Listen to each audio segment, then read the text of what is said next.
Today is November the 9th, 2021. My name is Tanya Finchum. I'm with Oklahoma State University with the Oklahoma Oral History Research Program.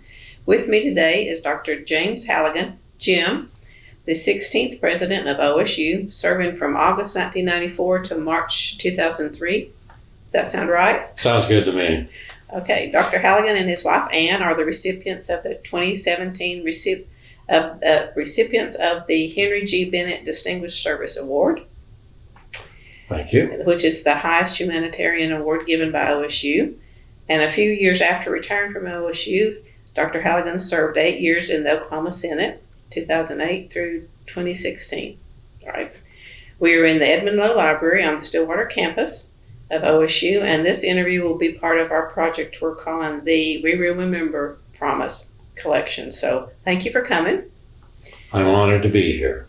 By way of context, January 27th, 2001, a plane crashed carrying 10 men associated with the men's basketball program at OSU.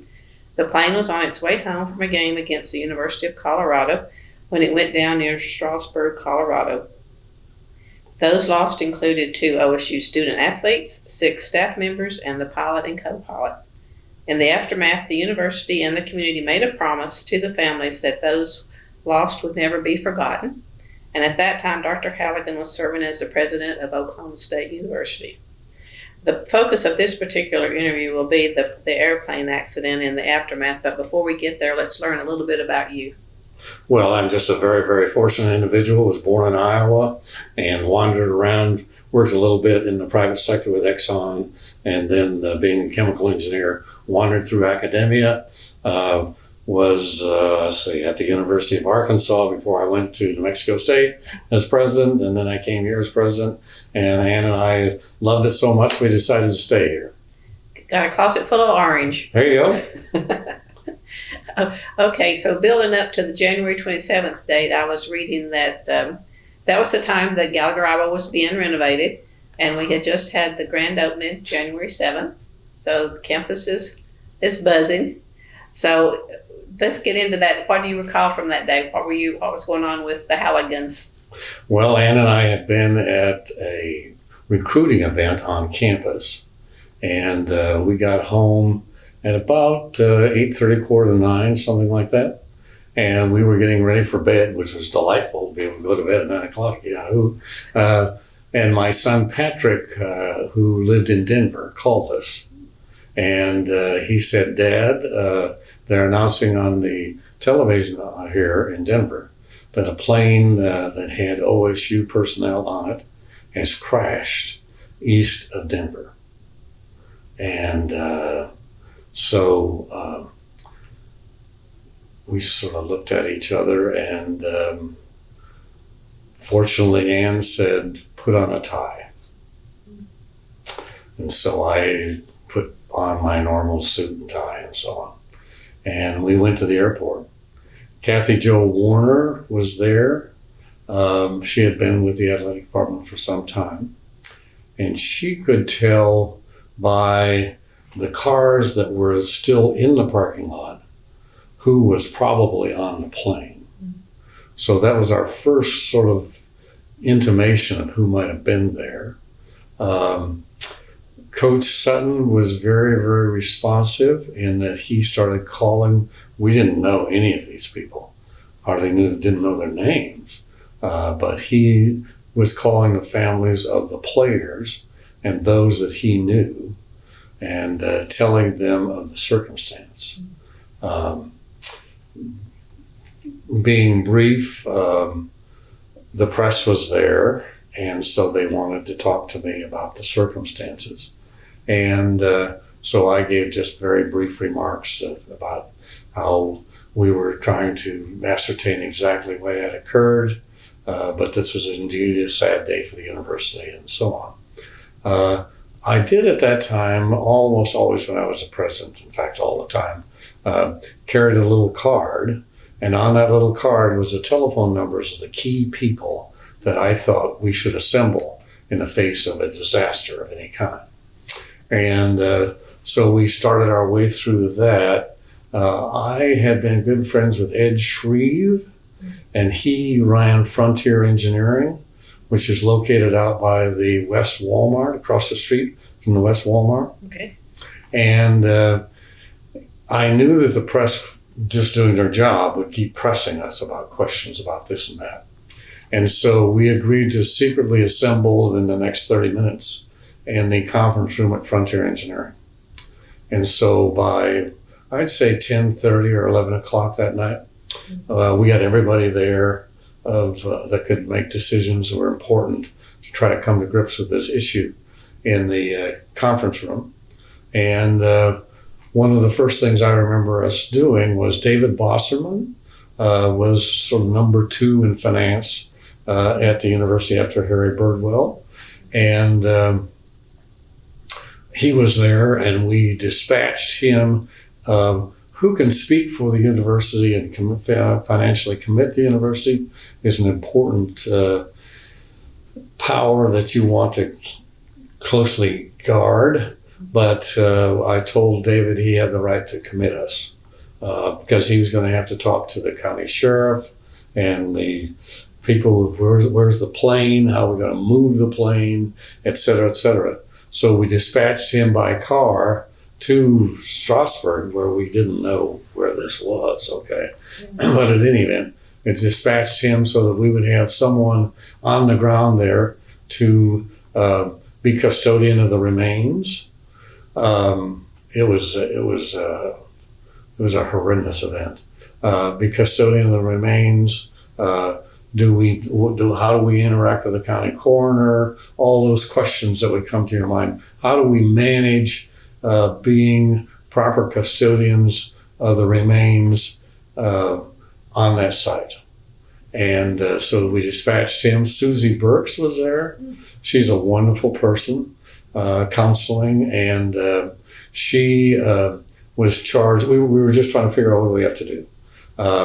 And so she was charged with getting, we didn't know the people at all, but we wanted to have a person at the university that was a contact point for every one of those families so they could call. And then the next thing we did almost immediately is we said we wanted to establish when we will have our memorial service, so everybody else has to have their funerals around us, because if we wait, we're going to be on top of somebody's funeral and the family's going to be mad, etc.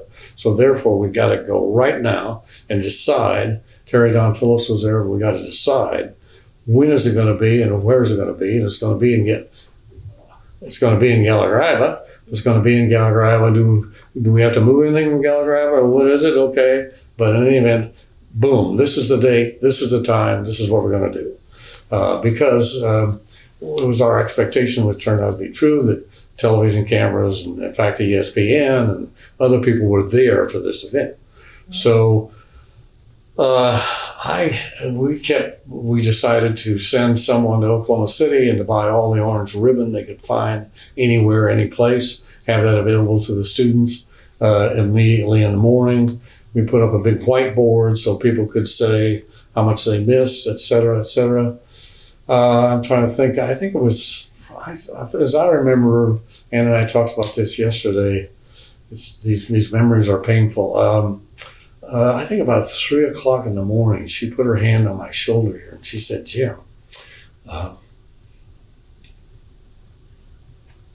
it's okay. These people need to go home for a little while." Yeah. And so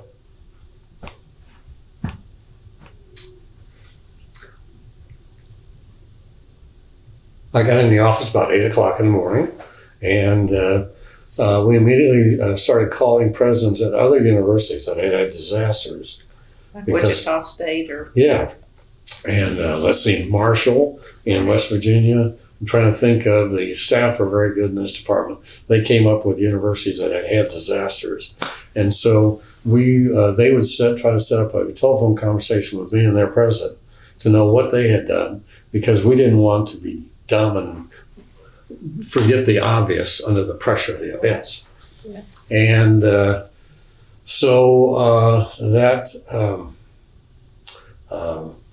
we got through those days. I don't want to stretch this out too long. And so then I said to Ann, we have to go to Strasbourg. We have to go to the site. And that was after the memorial, I'm assuming.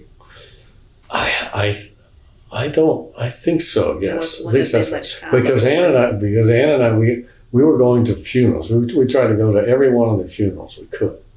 Okay.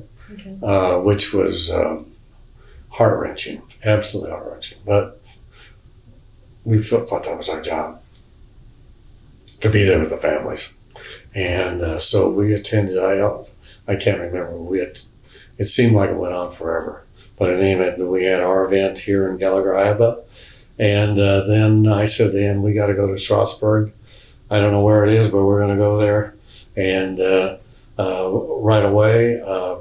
So we went, and I talked to the rancher whose property we had crashed on. Just drove up to the place, tried to introduce myself, and said that we wanted to walk I had 2 other people walk the crash site, okay? And I said, Ann and I are going to walk the crash site. Now, this guy has cattle, and, that sort of stuff. All these people are suddenly walking around his field. He's a Marine, amphibious landings in the Pacific, and so on. In the event, and then I said, we want to set up a time where we can come and have a visit with you. And so Ann and I walked the crash site.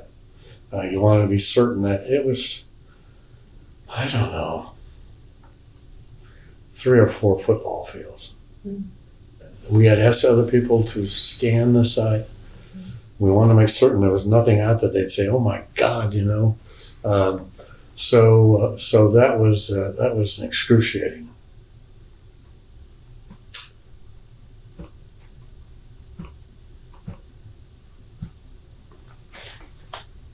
It's okay. Then we went to the hangar where the plane was. I wanted to see that. In TSB or whatever had moved it by then. That's right. And the stench was unbelievable. But I wanted to, not that I had any expertise, I just wanted the parents and others to know that we tried to, in every way that I could, I was trying to make certain we were doing things right.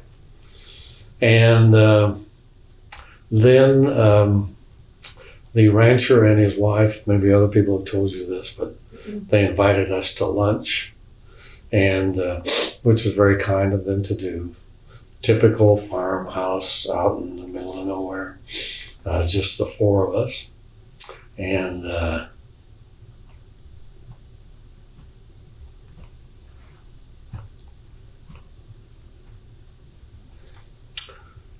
I said to him, we want to buy some land. Mm-hmm.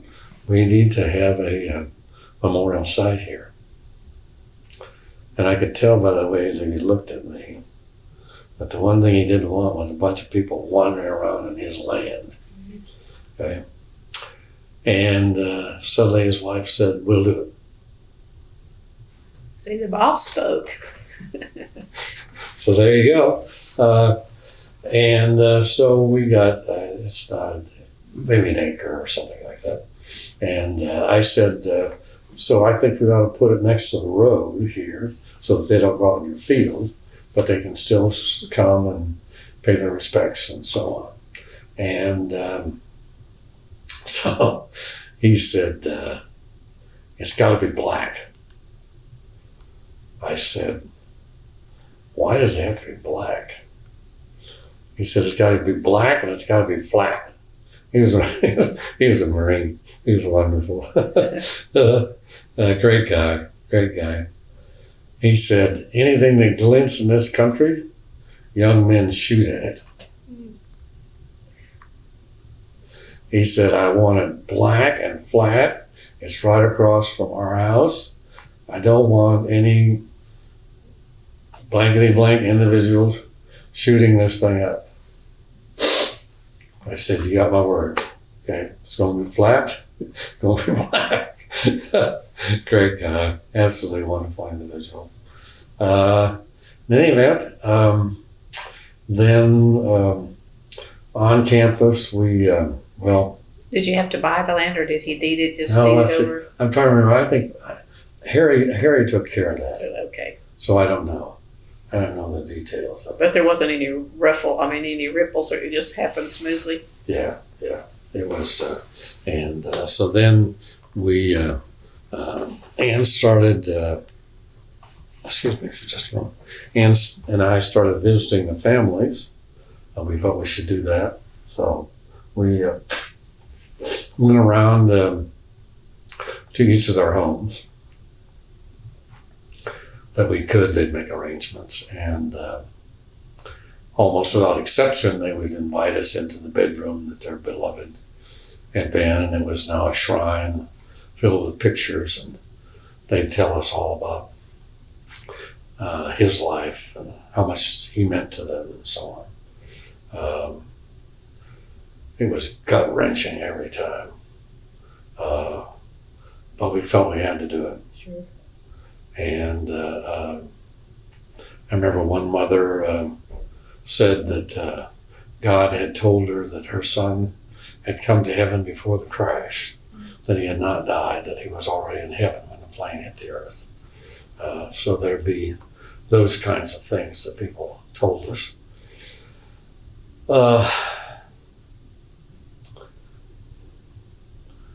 One of the really tough parts was I said to Susie Burke, if there's anything I can do, why, tell me, okay?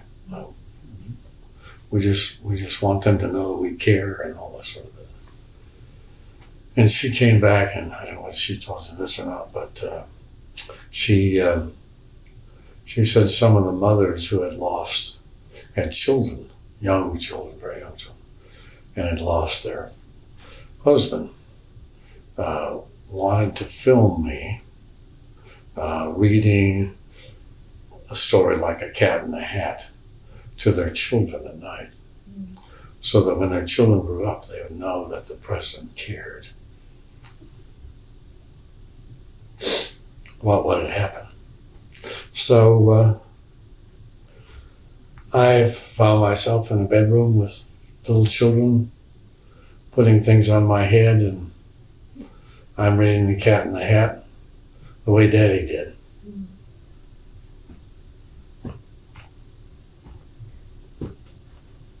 How you got through that, I don't know. I don't know.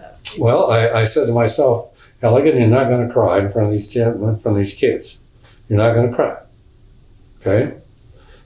You're sort of the substitute daddy for this little time. They're showing you what they did with Daddy, and it's being filmed so that later on in life they can see it. And so we did it. It was something. One of the families brought up the concept of a memorial in Gallagher. I had thought we needed to do something, didn't know what that was.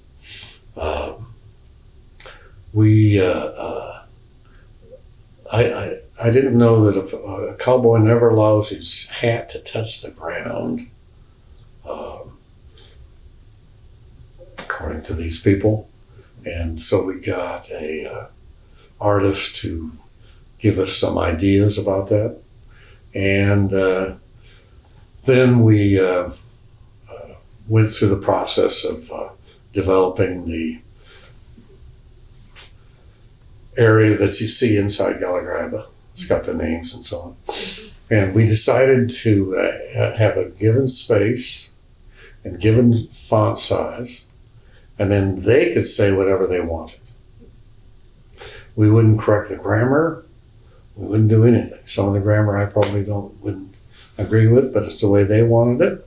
And so we said fine. Sure. And so we got that up and going. I had promised that we would pay the education costs for the children.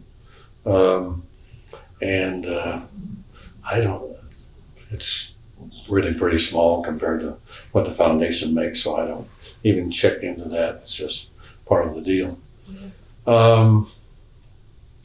And we were coming along trying to,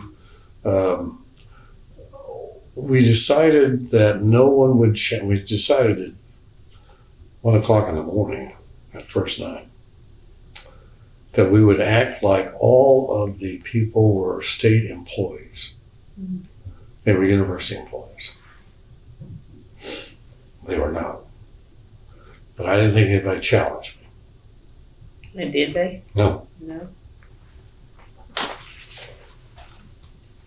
That meant they got the benefits.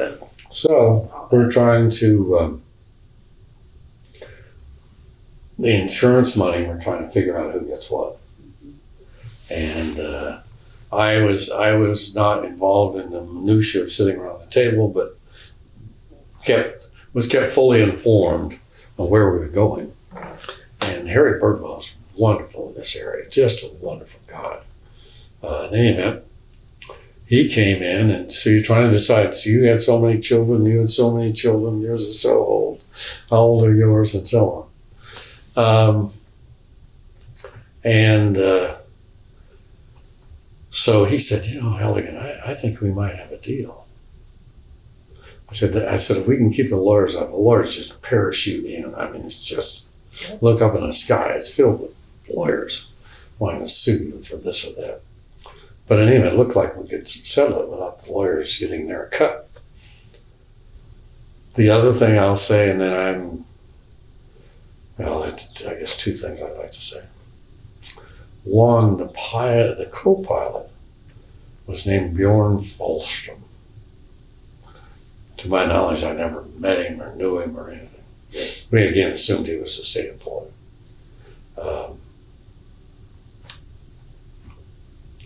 We finally found them in Sweden. Okay. And we're trying to get everybody here so we can have the event. So it is unbelievable. The time crunch, too. Intense, okay? But in any event, Sue's is wonderful. Amen. So we get them here, and somebody had decided to give everybody a teddy bear, even the children, to hold during the event. Be something to clutch, so on. So we decided we'd give everybody a teddy bear. I mean, the parents and everybody have a symbolic teddy bear of this event. And Mrs. Folstrom, who was probably 60 or 65, maybe 70, something like that, a little lady whom I've never met. And then as they were coming down the line, they were trying to tell me who this is, because I didn't know who they were. I mean, we never met. But I would give them the teddy bear and explain the teddy bear. And Mrs. Folstrom, I presented her the teddy bear, and she moved towards me and started to faint. And I grabbed her, and I thought, oh my God, this woman may die. I mean, what's going on here? Turns out Bjorn means bear.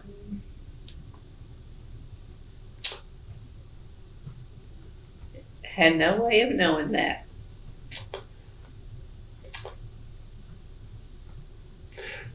So I had this lady who's just beyond herself in my arms. And I'm saying, Halligan, you can't cry. You're about to go out on a stage, Halligan. Stuff it, okay? We're trying to get somebody to help her and escort her to her seat. Do we have enough chairs? Who's supposed to sit by who? Oh my gosh, all of these things are, your brain is just going 160 miles an hour. In any event,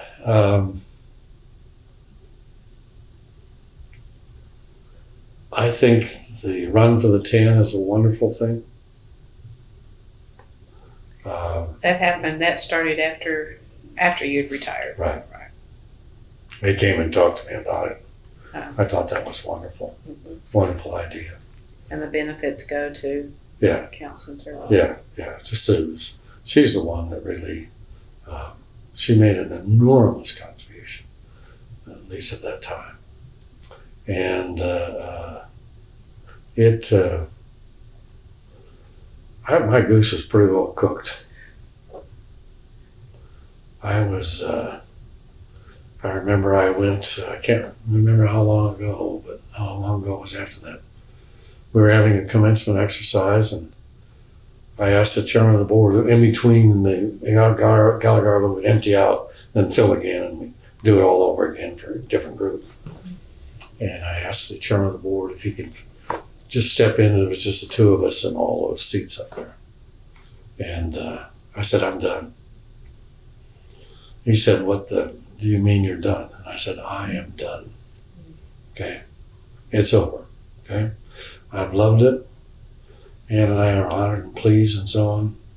But you need someone who has a psychological reserve in this position. So that was the major impact from this. This was, Yeah, I waited until I thought it's a vain statement, but that we had the new person wouldn't face any aspect of it. That's what I wanted. Okay, so if somebody came in, he could say, "Oh, that happened," and it's done. Okay, so there was I didn't want any aspect of it to be still hanging when the new president arrived. So by that point, had all of the legal actions and all that been done? Yeah. And when Dr. Smedley came, did you have a conversation about this? No. He just someone else had to inform him all that. Well, sort of been there, done that. It was excruciatingly painful for me to talk about it. Understandably so. Yeah. But, bad things happen. Yeah. And you ask yourself, I was reflecting on this initially, I'd say to myself, Halligan, did you even know that they were doing that with the planes? Did anybody ever tell you that? Did you approve that? How did, you ask yourself all these questions. And then, of course, the speculation as to what happened in the plane. And my son, Patrick, who's a United Airlines pilot,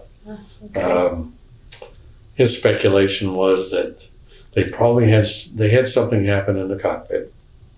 I've been in a plane when the cockpit filled with smoke, okay? Emergency landing in Tulsa and things like that. And then they didn't realize that they were still at a very high altitude with respect, and the ground was very high, okay? They had not yet gotten out on the flats. So the ground was, I don't know what it was at Strasbourg, but 3,500 feet or something like that, okay? And so they misjudged where the ground was. And so at the last minute, they tried to pull up and they said, oh my God, there's the ground. And that's when the plane flipped over on it. So who knows? Nobody knows. I should say Strasbourg, we had the event to dedicate the memorial at Strasbourg.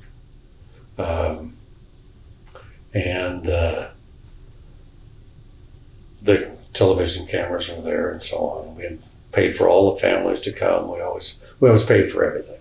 Okay. I just said we'll pay for everything. Okay. We didn't care whether they were state employees or not. We're paying for it. Okay. So we all had assembled there at the site. And it was a cold day, mist coming down. And I remember I started out by saying, it's such a sad day that even God is crying. But that was tough. Some of the mothers just... Yeah.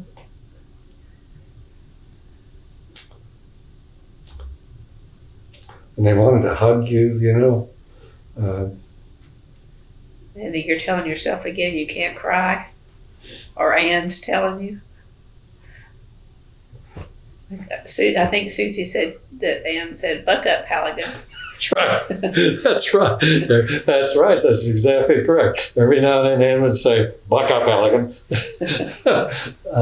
We then went into Strasburg, and it's a lovely little community, spectacular. And in their high school, they had a potluck for us, and we thanked them so much and said that all of America was like Strasburg. What a wonderful world this would be.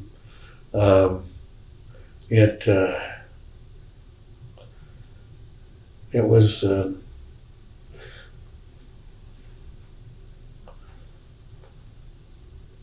I'm glad I came to Oklahoma State, but that was really tough.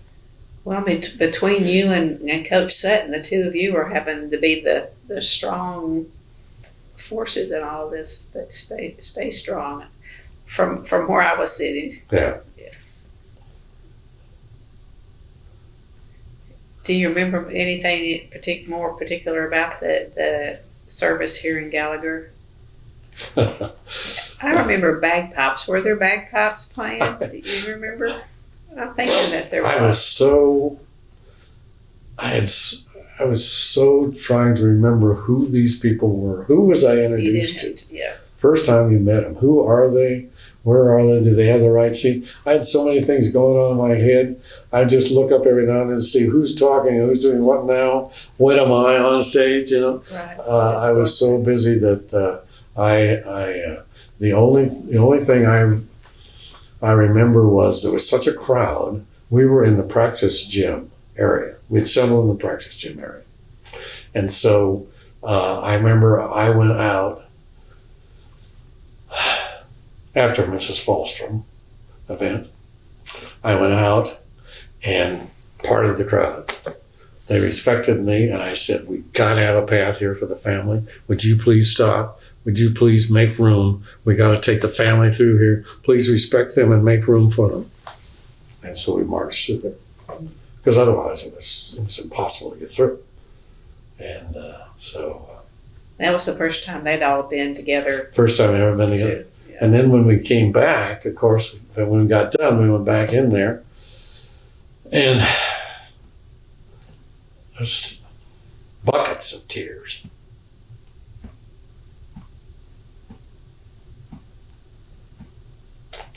I think what I remember too is Andre Williams reading that poem at the end. That was very hard to.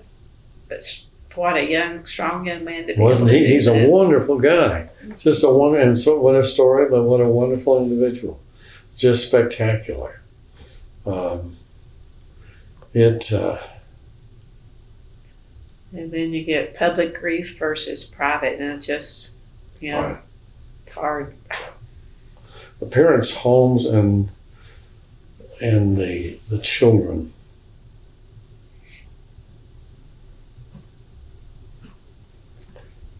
You say to yourself, "God, should I have known this? Should I have? Did you mismanage here somewhere, Halligan?"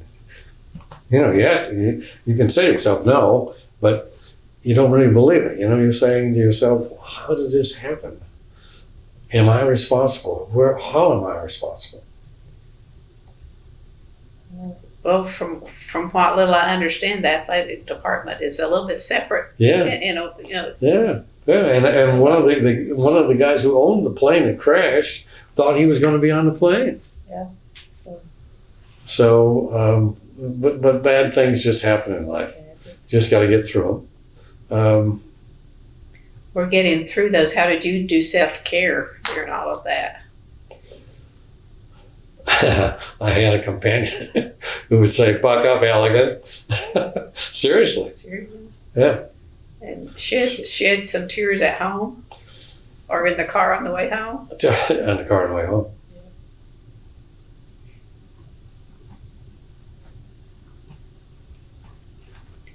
In Strasburg, the first responders, they're still in touch. Yeah. They do remember the 10 run. A couple of them do. Yeah. It's and we didn't go the last time because it's the first time we've ever missed because of COVID. Mm-hmm. There were we were at Legacy Village, and there was some COVID issues there. They were bringing us our food to our rooms, to our villas, and so on. So they wanted us to minimize, because if the average age is over 70, you get anything, it's almost fatal for those, because we didn't have the vaccines that time. So they're saying, please minimize your contacts. And so we respected that this year.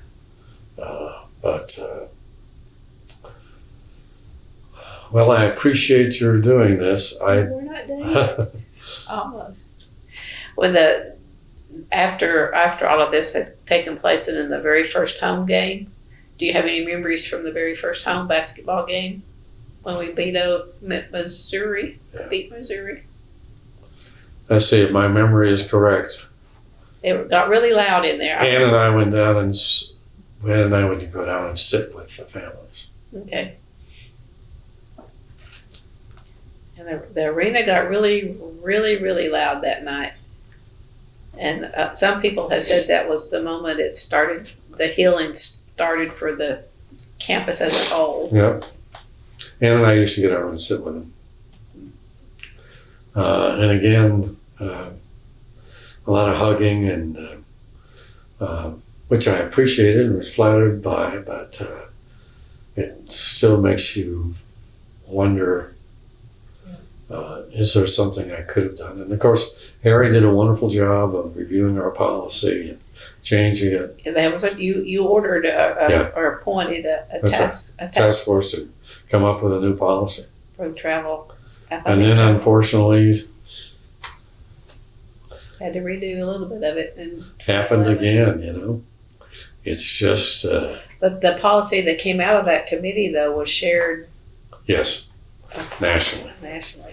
Yeah, a lot of places wanted to know what we had done, because I think a lot of places were doing what we were doing. Mm-hmm. I think it was sort of standard practice, and therefore they wanted to know what we had done, because if you've been there, why, that gives you an experience that other people don't have.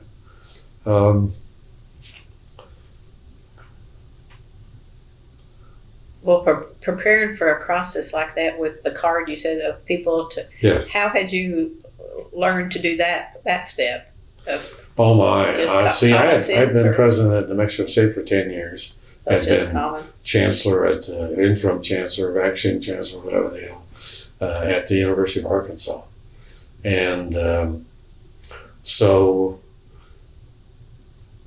I guess Arkansas was the first time we had a bunch of bomb scares at the University of Arkansas. Okay. And I, as chancellor, had to decide whether or not we were going to evacuate the building. And the first time I flinched and we evacuated the building.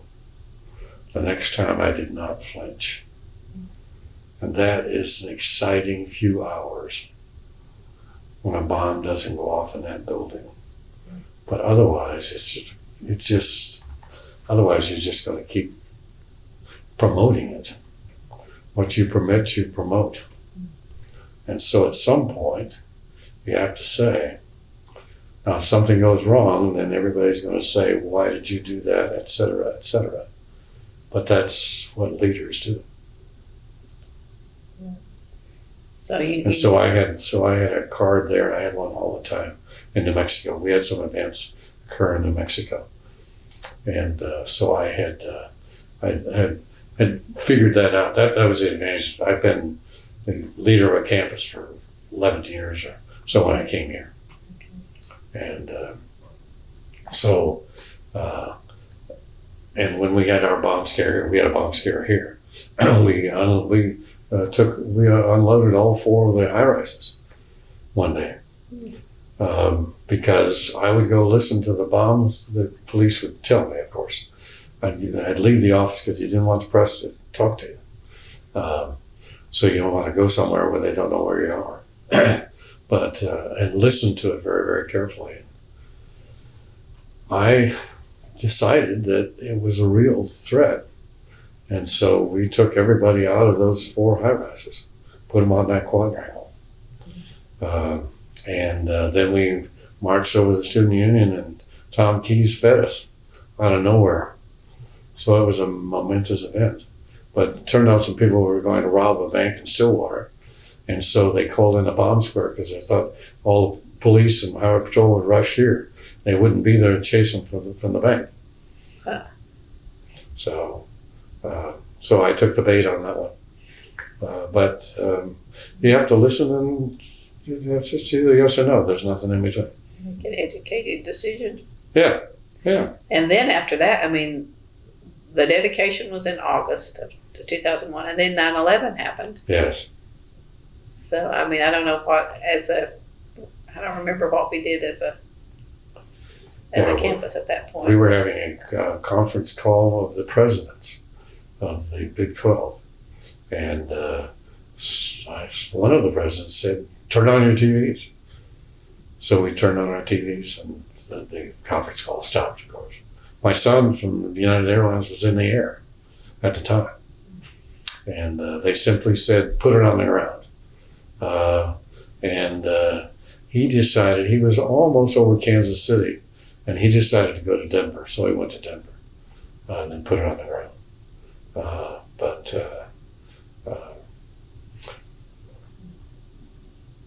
Bad things happen. Bad things happen. But I'm glad we stayed at Oklahoma State. Did think a little bit about that, whether or not we were invited to come back to New Mexico. The memories is when you walk around, there's always things that will somehow trigger it in your mind. I try not to think about it.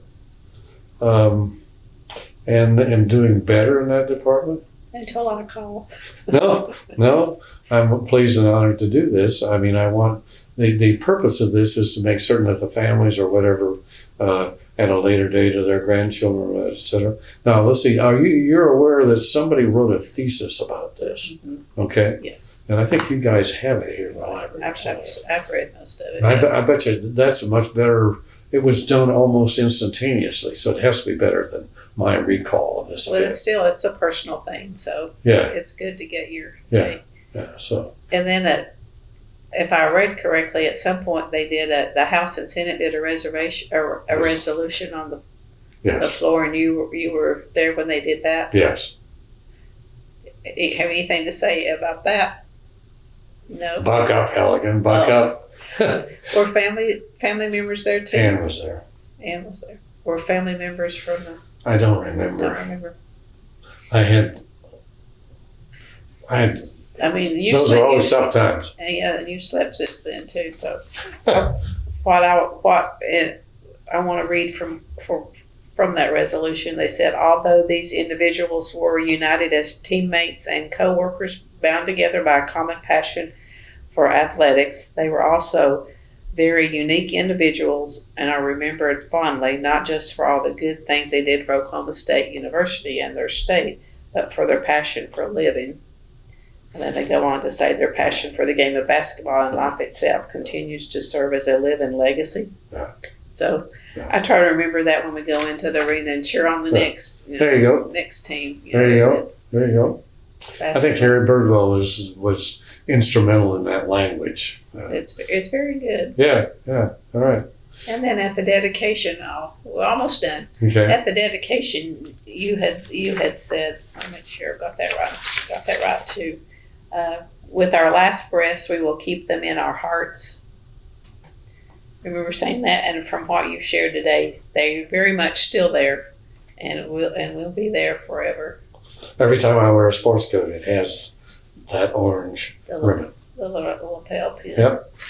So I've instructed them to have it on. Well, listen, I'm going to be cremated, so that won't work. But I've said, whenever I die, put one on the coat before they cremate me.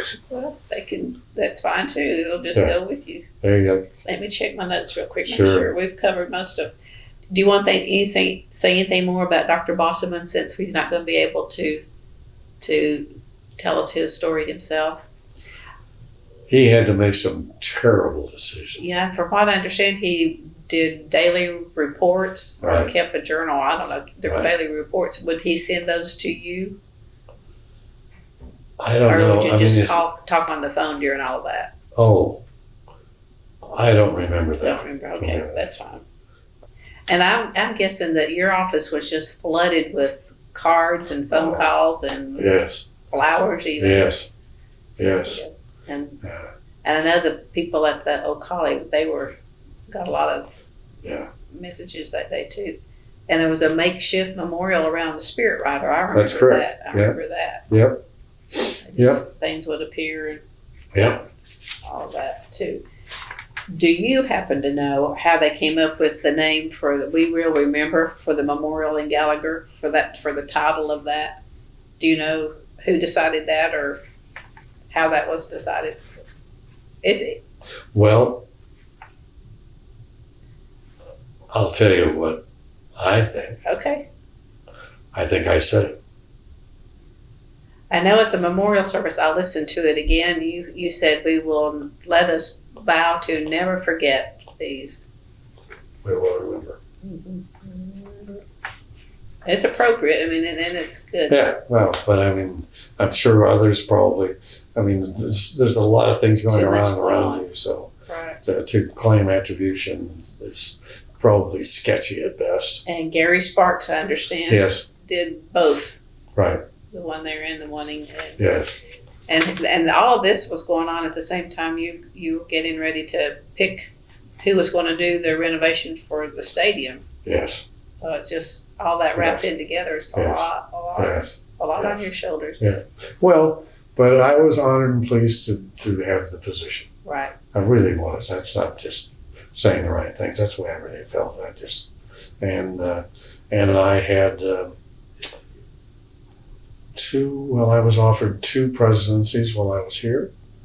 Okay. A group from another nearby state flew in and offered me the presidency of the University of Boom, and said no. Well, what Ann said was, "You like the smell of gunpowder. You don't want to be head of some big system."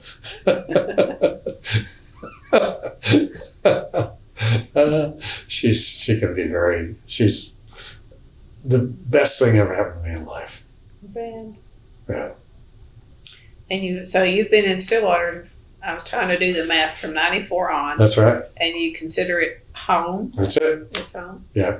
Don't plan to go anywhere else. No, people from New Mexico contacted me yesterday about an issue, but no, when I stopped, we went to 16 countries, just boom, okay, because it fits your bucket list. You better do it, And then I taught in Thailand, then I had Fulbright in Germany. I think I said this, and then we were in Spain, Bulgaria, etc. Little academic things, and then this is still painful, but I didn't really think I'd leave it if I went to New Mexico. Now, when I walk around here, there are things that trigger it in my mind, which I think is just normal, just a normal human being. Mm-hmm. And that might have been less had I been there, but we really prefer here. You were from Iowa. She was too, wasn't it? Yeah. And we actually like it to snow. We do. I mean, it's sort of a beautiful day and so on when it snows. And so we grew up in that kind of country, and we just like OSU. We really do. It's been my pleasure to be affiliated with it in various ways. Excited about our new president. Wonderful that she's a lady. I think it's time. It's good. Time. It's good. It's good. So we're fortunate. So I see Angie DeBow here, the picture up above. Yes. I've read several of her books, and isn't it wonderful that the president of the university sort of reached out to her and made special accommodations for her to be able to, exercise her craft. That was wonderful. It is. Yeah. So this room and to be here. So thank you very much. Been honored. Thank you very much. My pleasure. All right. Thank you.